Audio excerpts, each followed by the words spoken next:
Update: Kim Chiu and Paolo Avellino, Star Magic hindi pinalagpas ang pampabash or pagbabanta kay Kim Chiu na ayon sa isang comment, "Bigay mo sa akin ang address at mababaril kita."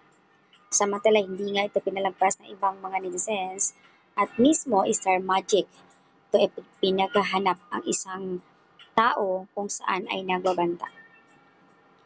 Ang lakas loob mo kuya ayon sa iba, kapit yan, may sayad si Manong. Or, tapang mo ngayon, iyak ka later, wag palampasin, bigyan ng leksyon at matuto. Itong tao na ito na sobrang napakatapang.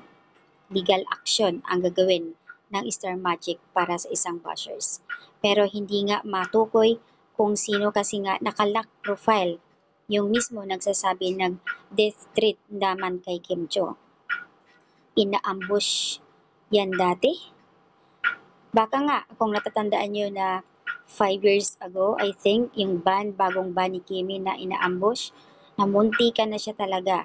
Baka nga, ayon sa iba, siya na naman siguro itong nang babash or naghahatak or gustong bumaril kay Kim Chiu.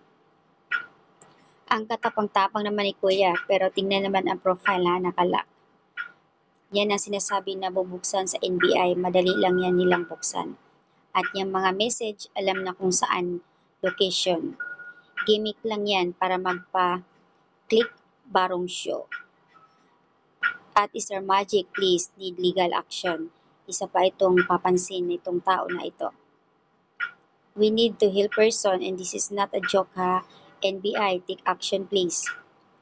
Mahirap magbiro at yung ganyang mga bagay na death threat, mahirap yan. So ayan, napakatapang namin ni Kuya, grabe ha, iyak ka talaga pag ikay matuklasan. Kapansin-pansin ng mga tao talaga ngayon, bakit ayaw tantanan si Kim Chiu? Super napakadaming hatred sa kanya. Sunod-sunod kasi ang project marami talagang mga gustong sumisira sa kanila. Kaya lang, sorry kayo dahil hindi lang dahil malakas sa management at syempre pinakita nila yung effort, galing nila sa trabaho, kaya nga naka-4 na project na sila So congrats sa Kim Pao dahil nga always #1 sila sa series doon mismo sa primetime Premo.